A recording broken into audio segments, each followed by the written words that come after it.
سوال: وہ کون سا عمل ہے جو درجے میں نماز، روزے اور زکوٰۃ سے بھی بڑھ کر ہیں؟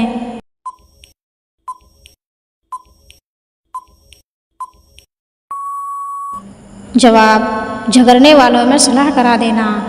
سوال: ماں حوا کی پیدائش بابا آدم کے بائیں پسلی سے ہوئی، بتائیے ماں حوا کی پیدائش بابا آدم کے جنت میں جانے سے پہلے ہوئی یا بعد میں؟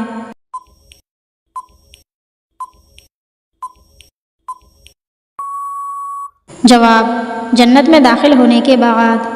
سوال: پیغمبروں کے کتنے طبقے ہیں؟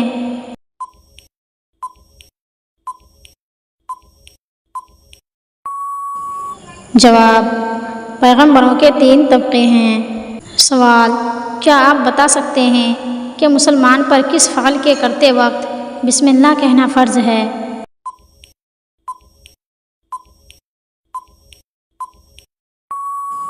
جواب: حلال جانور ذبح کرتے وقت بسم اللہ کہنا فرض ہے۔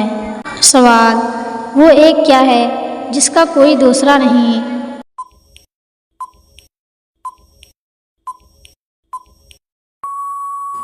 جواب: وہ ایک اللہ ہے جس کا کوئی دوسرا نہیں ہے۔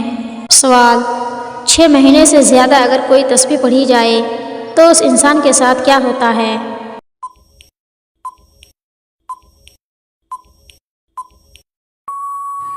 جواب: جو انسان زیادہ عرصے تک تسبیح کرتا ہو، مثلاً 3 یا 4 سال تک، تو اس کی تسبیح اس کے لیے نور بن جاتی ہے اور اس پر اللہ کی رحمت متوجہ ہوتی ہے۔